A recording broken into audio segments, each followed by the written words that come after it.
¿Bien? Sí, cuando usted quiera. Bueno, buen día a todos y todas.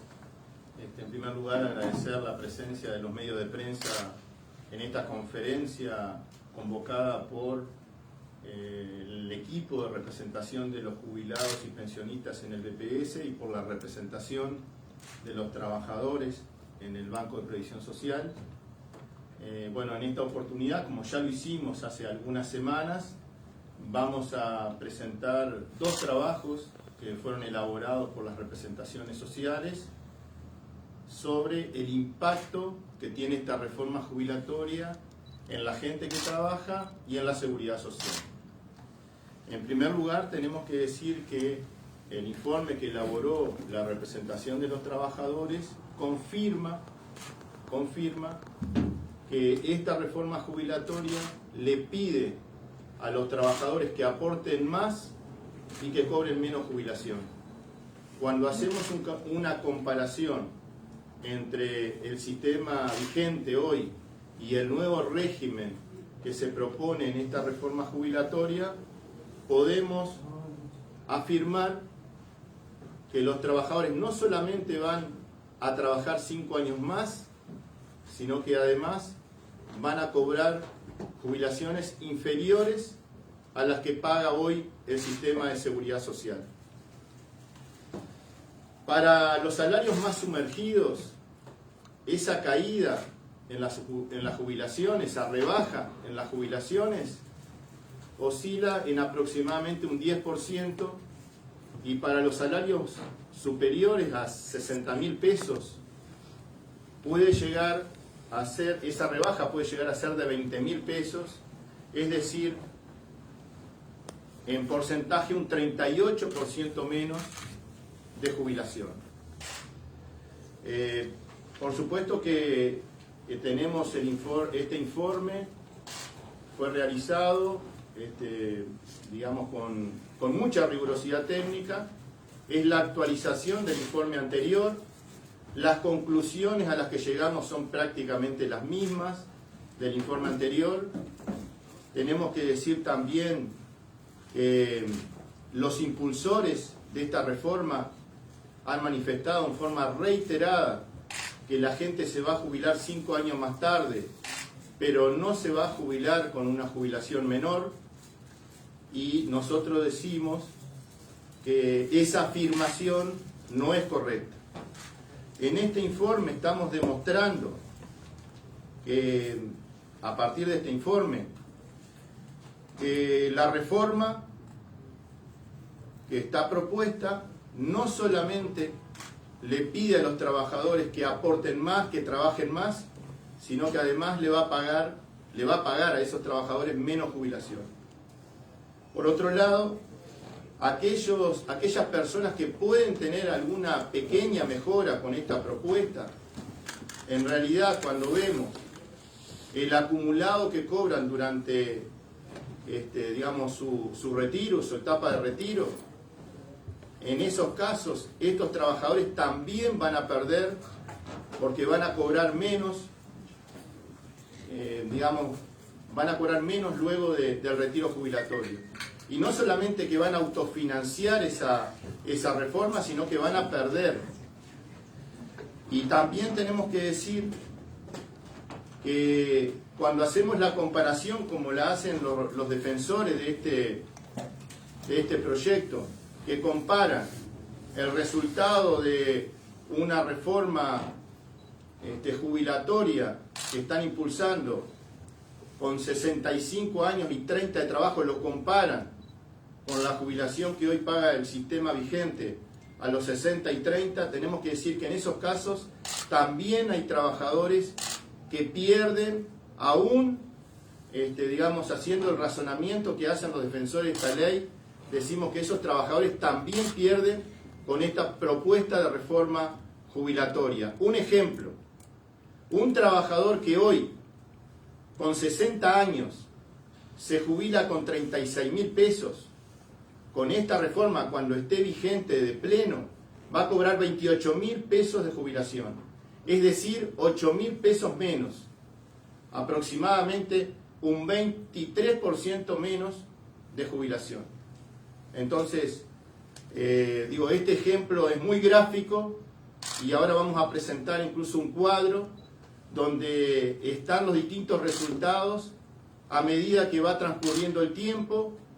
Las pérdidas son mayores, por lo tanto, los trabajadores jóvenes van a ser más perjudicados aún, como lo decíamos ya en el informe anterior.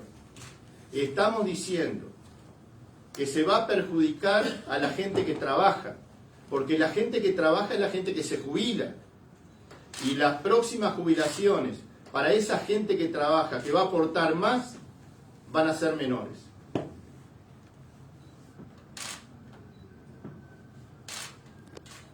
Bueno, no sé, Ariel, yo, también. A ver, muy breve, pero el jueves a las 9:30 de la mañana el directorio del Banco de Previsión Social fue invitado a la comisión especial y ahí compareceremos como directores y trataremos desde nuestra visión dar algunos insumos para que, en definitiva, quien tienen la responsabilidad en sus manos de analizar y si entienden aprobar o modificar o no aprobar el actual proyecto, trataremos desde nuestra visión darle algunas cosas que entendemos no se dicen de esta reforma. Porque, primero, no es cierto que esta reforma nace en el medio de un diálogo. Fue una comisión de 15 integrantes que 6 de ellos, que eran de la coalición de gobierno, elegidos por cada uno de los partidos de la coalición de gobierno, dijeron que fueron elegidos por cada uno de sus partidos, pero después dijeron que fueron a título personal y que no comprometían la posición de su partido. Por lo tanto, ¿con quién, si hubiese sido un diálogo, con quién se hizo ese diálogo? ¿Con organizaciones representativas o con personas individuales? Nosotros, nuestros representantes, lo puedo decir, el de la ONASPU, al igual que el del PICNT, iban con la posición de nuestras organizaciones y cuando se hacían planteos, se hacían las consultas para devolver después nuestra postura. Recibir a 80 o 90 organizaciones, como se recibió en el proceso de reunión de la comisión de expertos, no quiere decir que fue diálogo. Diálogo es una mesa donde se discute, cada uno hace sus propuestas, hay intercambio y se tratan de llegar a consensos al final de la discusión. Acá nada de eso hubo, por eso nuestras críticas, nuestras diferencias. Sí hubo una discusión de 11 meses después del noviembre del 2021, haber presentado la comisión de expertos a través de su presidente, el doctor Salday, al presidente de la República una propuesta de anteproyecto. Hubo 11 meses donde la coalición estuvo discutiendo, analizando y proponiendo y modificando hasta que se presenta en el Parlamento. Y hoy en el propio Parlamento hay gente que, aunque se integra a la coalición, tiene matices, tiene diferencias, y bueno, y esas cosas nos muestran que el diálogo es otra cosa. Segunda cosa, no es una reforma integral. Como bien decía Ramón, es una reforma del sistema jubilatorio y pensionario. Nosotros precisamos que el sistema todo. Hay una situación de pobreza en la primera infancia. ¿Cuáles son las políticas de que desde la seguridad social se desarrollan para reducir ese 24%? Se justifica además la necesidad de reforma por lo que pasa en el mundo del trabajo, los cambios que hay, la tecnología, la robotización, pero resulta que uno va a los 330 artículos y ninguno de ellos nos habla de políticas y hacia la formalización del empleo cuando hay más de 250.000 que trabajan informalmente, que contribuyen a partir de los impuestos a financiar la seguridad social, pero no tienen derecho. tampoco hablan ningún artículo de política de empleo para los 150.000 desocupados que hay. Y por otro lado, bueno, uno mira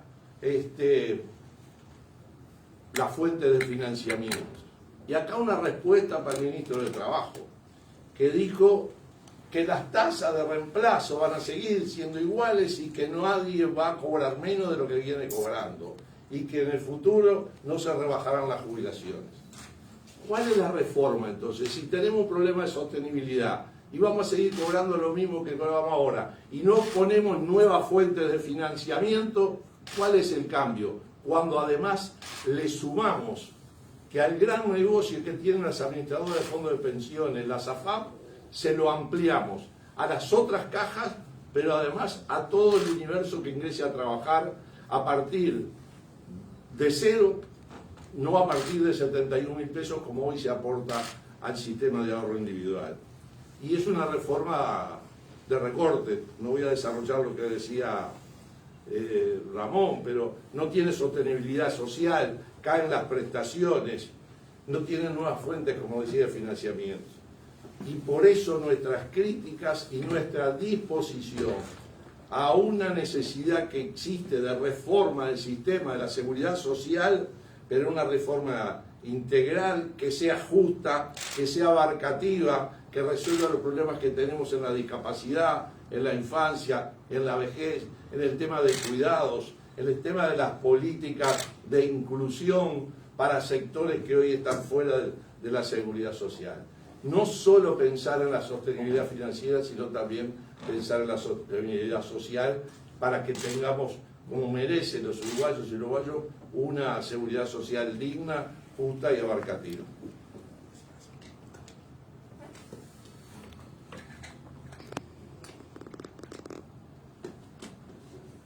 No sé si podemos mostrar el cuadro para cualquier duda que tengan.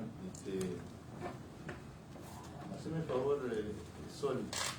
Ahí solamente hacer clic en el botón izquierdo del mouse. Hacer clic, hacer favor. Ahí. O si no, ahí está, otra vez.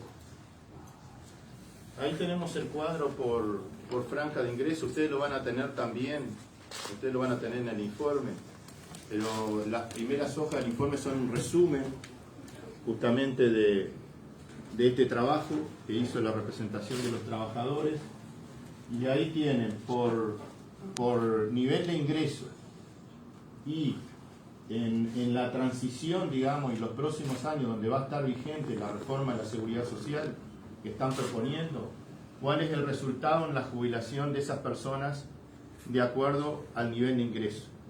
Ahí pueden observar que a medida que pasa el tiempo, las rebajas son mayores y prácticamente todos los trabajadores en todos los niveles de ingresos tienen caídas en el monto de la jubilación que van a percibir. Queremos decir con esto que no es cierto lo que se está planteando por parte de los defensores de esta reforma, como decía recién Ariel, que afirman que si bien los trabajadores van a trabajar 5 años más, van a cobrar lo mismo. Porque este informe demuestra, y estamos dispuestos, digamos, a recibir, digamos, cualquier tipo de opinión o de posición que sea divergente con esto que estamos planteando para discutir, a ver, porque estamos convencidos de que se elaboró con mucha responsabilidad y con mucha rigurosidad técnica.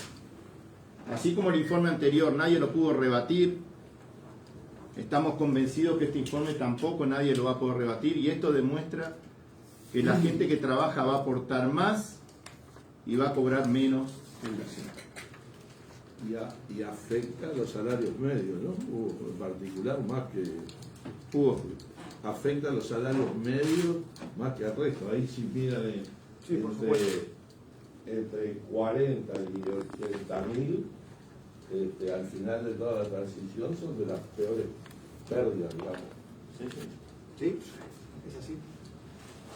Es cierto que de repente uno puede pensar que que los impactos van a ser mucho mayores a medida que pasan los años. Pero así como en el año 96, cuando se empezó a aplicar una reforma de la seguridad social, cuyo uno de los redactores fue el actual presidente de la comisión de expertos, el doctor Saldain, bueno, en esa reforma de la seguridad social, en aquel momento la representación de los trabajadores dijo que los que se jubilaran por el nuevo sistema iban a tener una pérdida de por lo menos un 20%. Y luego ese pronóstico se confirmó. Bueno, frente a esta propuesta de reforma jubilatoria, los trabajadores estamos haciendo un pronóstico de lo que va a pasar en los próximos años con las jubilaciones de la gente que hoy está trabajando. Entonces esto perjudica a los que hoy están trabajando y que se van a jubilar por el nuevo régimen. Y lo estamos diciendo ahora, hoy es un pronóstico, pero seguramente este pronóstico se va a cumplir si se aprueba esta reforma. Y pensamos que los diputados y los senadores, antes de levantar la mano, tienen que escuchar lo que dicen los jubilados, lo que dicen los trabajadores, lo que dicen también algunos otros sectores que no por las razones que nosotros planteamos, pero que también se han expresado en contra de esta reforma. Y por supuesto creemos que el diálogo es fundamental para poder llegar a los consensos, a los acuerdos que posibiliten una reforma integral, como decía Ariel, una reforma justa, una reforma con financiamiento que sea fruto del diálogo, que toque los privilegios que con esta reforma no se tocan y que por supuesto tenga una forma de financiamiento que sea equilibrada, que sea equitativa y no como esta reforma que solamente le pide el esfuerzo exclusivamente a los trabajadores y trabajadoras. ¿Este es el documento que van a presentar cuando vayan a la comisión? ¿Lo van a presentar este documento? No, este es uno de los insumos y también tenemos el anterior, tenemos los jubilados también hicieron un informe anteriormente.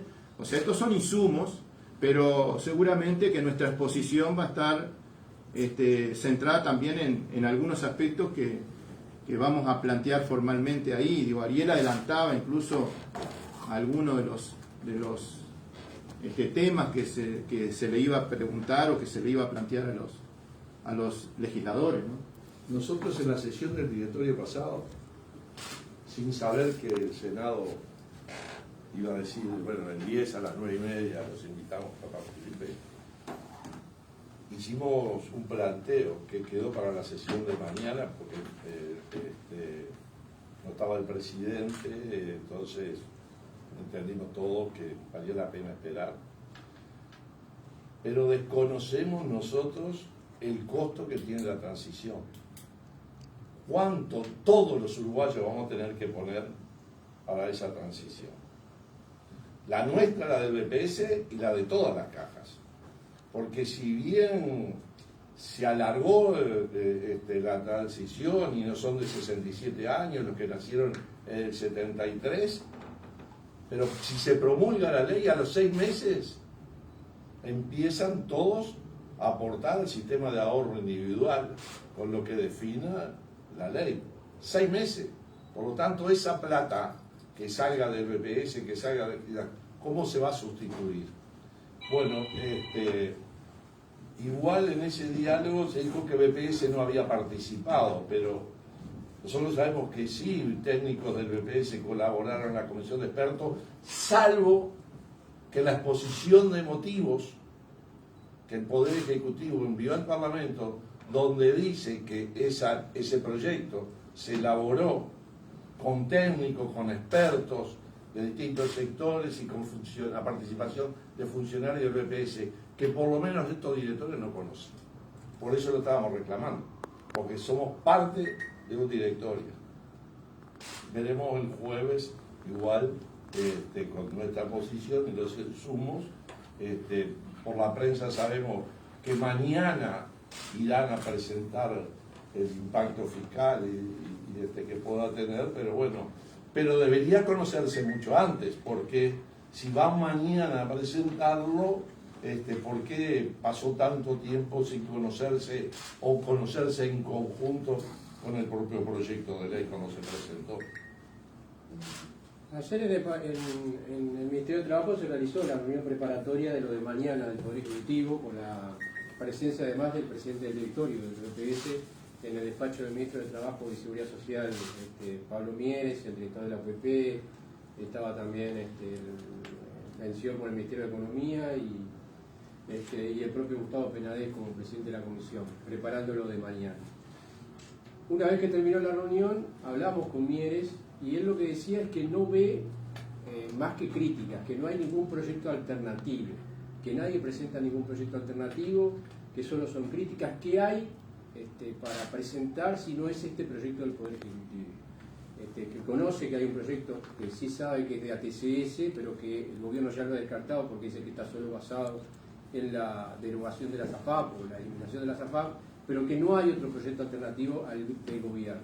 ¿Qué se puede contestar al respecto? Que leas los documentos de la comisión de expertos que presentaron el PICLT y la RAM. Con eso, ahí hay propuestas, lo que nunca hubo diálogo, ¿no? Nunca hubo una instancia donde se pudiera sentar y discutir. Es decir, y nosotros contraponer, cuando él dice que el que hoy cobra 45% va a seguir cobrando 45%, pero no dice de qué. Porque hoy se cobra sobre el promedio de los mejores 20 años. En el proyecto de ley dice sobre el promedio de los 25. Por lo tanto, le agrego 5 años que no son de los mejores. Y va a hacer que ese promedio sea peor. Por lo tanto, el 45% va a ser peor. Además que hoy, a los 65 años, con 30 de trabajo, la tasa de reemplazo no es 45, es 55. Por lo tanto, creo que hay elementos no solo de crítica por la crítica, sino porque están respaldadas por recortes que solo de la lectura se ve. Y entonces, propuestas existen, se han presentado en la comisión de expertos y cuando los convoquen al diálogo, en el mismo momento podemos presentar la propuesta, porque las hicimos por escrito y las haremos en el diálogo, en la discusión. Él dijo ayer que hacía 2 años que estaban discutiendo y que había representaciones sociales, representaciones vinculadas también a lo político de la oposición y el oficialismo, y entiendo que haya propuesta, pero ellos hablan de un apuro también, por eso que dicen que necesitan un proyecto alternativo ya. El apuro que tenía el gobierno es cierto porque dijo que este era un tema urgente. Incluso lo incorporó en uno de los capítulos de la ley de urgente consideración. Pero resulta que un tema que era urgente, el gobierno necesitó 1 año en una comisión de expertos. Un tema que se iba a resolver en 6 meses. Por lo tanto, el tema ya no es urgente. Porque 1 año en la comisión de expertos y 1 año en un círculo muy reducido en el entorno del presidente de la República, con muy pocos técnicos, además del año donde el tema se discutió en la comisión de expertos, 1 año más en ese ámbito reducido, y ahora se le pide al Parlamento, en el Senado, que en 45 días se apruebe algo que se discutió durante 2 años. Nos parece que es un despropósito pedirle eso al Senado, porque esta discusión tiene que ser una discusión profunda, tiene que ser una discusión que se dé con todas las garantías, porque se están decidiendo cosas que van a impactar en la gente. Ahora, no hubo diálogo, porque como decía Ariel, los expertos participaron a título personal, y si participaron a título personal y nosotros participamos en representación de nuestra organización, eso no es diálogo. Escuchar y después resolver no es diálogo. Diálogo es otra cosa. Diálogo es presentar propuestas, intercambiar, llegar a acuerdos, inclusive no llegar a acuerdos también, pero llegar a acuerdos, y lo más importante, que luego esos acuerdos se cumplan, se cristalicen, que esos acuerdos luego se concreten en leyes, en decretos. Resulta que hubo una discusión, sí, se escuchó a muchas delegaciones, pero no hubo diálogo. Lo que se hizo está muy lejos de lo que es un diálogo social.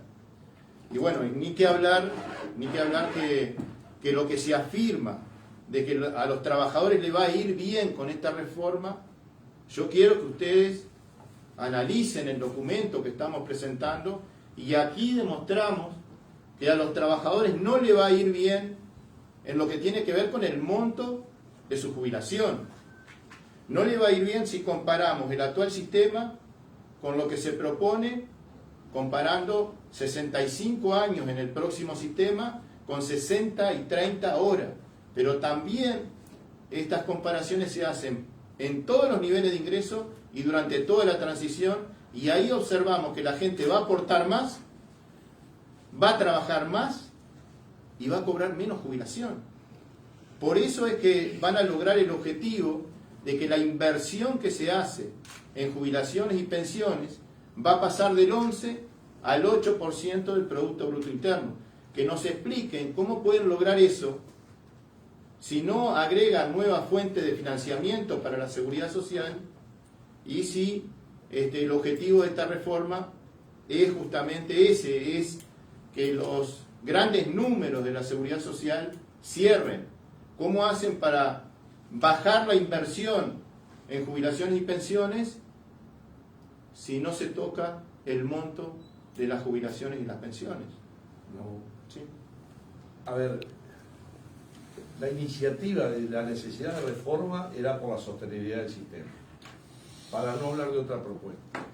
Nosotros acompañamos la representación de los trabajadores cuando, hace más de 3 años, en el Parlamento, antes de la Comisión de Expertos, hizo propuestas en relación a deberíamos analizar las exoneraciones, que son cerca de 230 millones de dólares. Deberíamos analizar cómo contribuye los grandes tenedores de la tierra, que mientras cualquier bolichito de la esquina paga el 7,5% por sus empleados, en relación a la masa de salario que paga el sector rural, paga el 2%. Y otros planteos más. Eso se reiteró en la comisión de expertos. ¿Qué contiene el proyecto de ley? La conformación de una comisión para después de promulgada la ley se analice. Pasaron los 2 años de la comisión y no lo discutieron. ¿Quieren más elementos que eso? ¿Quieren más propuestas que eso? Digan que no están de acuerdo en modificar en absoluto la fuente de financiamiento y que lo que pretende es seguir haciéndolo sobre el lomo de los trabajadores y el lomo de un impuesto injusto como es el IVA, que pagan hasta los que no tienen derecho a la seguridad social en el momento que consumen, y 7 puntos de ellos son para financiar la seguridad social. Pero si no, podríamos seguir hablando, pero para hablar de lo que ellos dicen que la dificultad y la urgencia de reforma. La representación lo hizo, Vicente lo hizo en el Parlamento, antes de la comisión de expertos. Y ambos en la comisión de expertos planteamos el tema. Por lo tanto, Propuestas hay propuestas. Por otro lado, también nosotros hicimos una propuesta dentro de la comisión de expertos durante la discusión para, de alguna manera, pedirle también a las altas jubilaciones que fueron dadas en condiciones de privilegio algún aporte para financiar la seguridad social.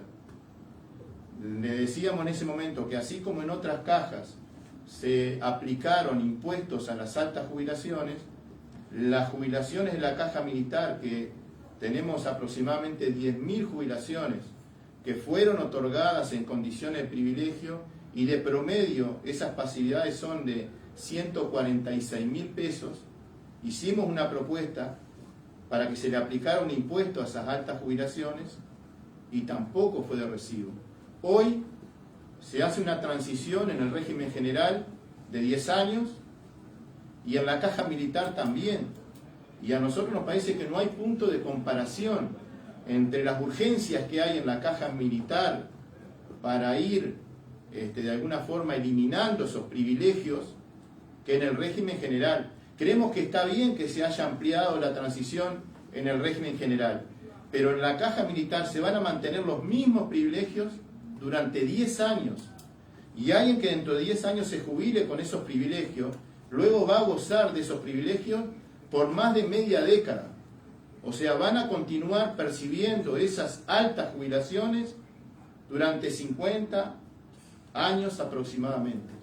Entonces hubo propuestas, el tema que al ministro Mieres y a otros representantes del gobierno le parece que no son de recibo.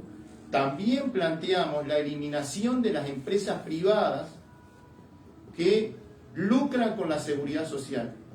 Y planteamos que sea el Estado el que administre profesionalmente los fondos de pensiones, que lo administre responsablemente. Tampoco fue de recibo esa propuesta. Las AFAP el año pasado ganaron 12 millones de dólares. Eso eran dineros de la seguridad social. Por lo tanto, si lo que preocupa es el déficit, hay que mirar hacia la caja militar. Si lo que preocupa es el déficit, hay que mirar hacia la AFAP. Si lo que preocupa es el déficit, hay que mirar hacia los sectores que están exonerados o que aportan muy poco para la seguridad social. Nosotros tenemos que decir que una maestra que trabaja de mañana en un colegio privado aporta el 15% y esa empresa está exonerada de aporte patronal. Esa misma maestra en la tarde va a trabajar en la escuela pública y aporta un 15% de aporte personal y el Estado aporta el aporte patronal. A ver, que alguien explique que la misma maestra que hace la misma tarea en el sector privado está exonerado y en el sector público tiene que pagar. Entonces, estas son las cosas que nosotros planteamos. ¿Cómo que no hay propuestas? Cuando fundamentamos nuestro voto en contra del diagnóstico, no solamente votamos en contra, sino que fundamentamos por qué votábamos en contra. Y ahí también había propuestas. Cuando fundamentamos nuestro voto en contra de las recomendaciones, la ONASPO y el PICNT, la representación de los trabajadores y la representación de los jubilados, cuando votamos en contra de las recomendaciones, fundamentamos nuestro voto en contra de esas recomendaciones. ¿Cómo que no hay propuestas? Hemos presentado siempre propuestas. Nosotros, los trabajadores, los jubilados y otros sectores han presentado propuestas. Lo único que, por supuesto, no son compartidas porque el camino que eligió el gobierno es de hacer una reforma sin diálogo y que el costo de esa reforma lo paguen exclusivamente los trabajadores. A ver, en el 2008 hubo reforma de la caja bancaria. Y ahí una de las medidas que se tomó fue poner un aporte a las grandes ganancias de los bancos. Tal vez es insuficiente o tiene margen todavía porque era hasta el 4% y se está aportando el 2,5%. En la comisión de expertos nosotros planteamos los cambios tecnológicos en el mercado del trabajo, la robotización, la sustitución de una cajera por un código de barras, un lector de código de barras que bueno, le genera mucha más productividad. Las grandes ganancias que tienen algunas exportaciones, más allá que fuera en medio de la pandemia. No solo por los antecedentes en el Uruguay, porque en la comisión de expertos le pidieron a la seguridad social sueca, que es el gran mundo desarrollado, donde la protección social es excelente, o les pidieron a los noruegos. Y cuando se pregunta, porque esos se jubilan a los 67 años, pero con el 100% de su salario de jubilación, y tienen posibilidades con menos porcentaje de jubilarse antes. Y cuando le preguntaron, ¿pero y cómo se financia eso? Y bueno, con impuestos, los noruegos dijeron, con impuestos a la industria petrolera. Acá no tenemos petróleo, pero sí tenemos gente que gana mucha plata, que las ganancias las deposita en el exterior y no se pone ni un mínimo impuesto para esa sacada de la plata del país. Y eso también fueron planteados por nosotros, nuestras representaciones en la comisión de expertos. Entonces, hay propuestas, sin duda que las hay.